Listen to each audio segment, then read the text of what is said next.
Mr. Neugebauer, I'll be asking the next question, and there is no final word in this round.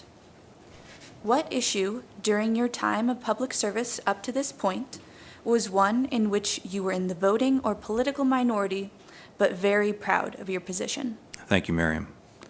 It's really an interesting question.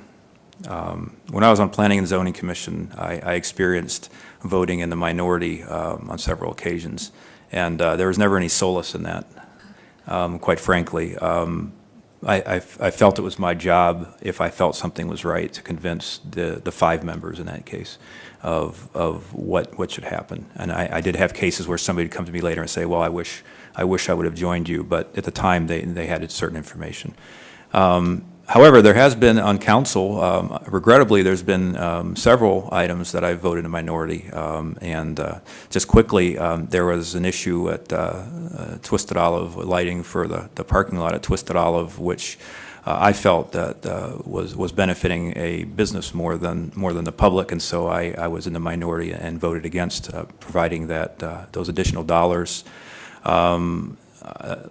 Last year, there was also some members of the councils wanted to ask the residents to support a sales tax increase. I was opposed to that on a couple levels, but primarily, I don't like telling our residents how they should vote on something. I think they're all bright enough to figure out what's good for them, what's not.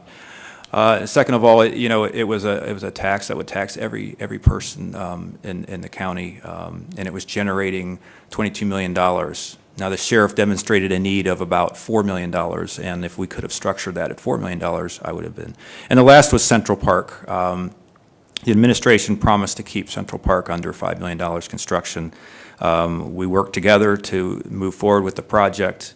When the final contracts came out, instead of adjusting the contract they asked for, about $5.5 million, I voted against it because I think we need to be fiscal responsible. I think the resources that are tied up in this project are going to be a detriment to the other parks in the next 4 years. Thank you.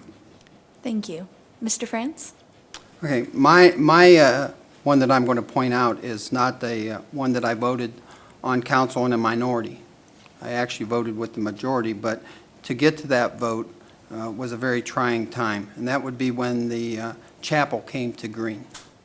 And the reason that was hard for me was the chapel's located in Ward 2, and I was the Ward 2 councilman. And it was going in on Raber Road next to a residential neighborhood. And there were 80 acres involved there. And it was my thought that having something like the chapel come in there would be better than letting that 80 acres go into residential single-family homes. Because at the time in Green, we were having the boom where we were having a lot of residential homes come in. And a lot of the neighbors who were Ward 2 residents was against that. And believe me, it was a hard and challenging time to make the decision to vote for the rezoning so that the chapel could come to Green. And I think it was for the residents the fear of the unknown.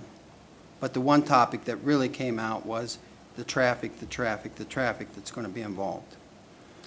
And I, after meeting with the people from the chapel and looking at the traffic reports and stuff, it appeared that yes, there would be traffic problems, but they would be at limited times.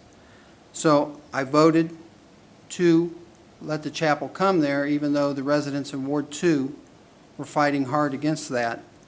The interesting thing about it is, after the chapel was up and built and here for a year, I had many of those residents come back to me and say that they apologized for some of the hard things they said to me and done, and that the chapel was a plus for the city of Green.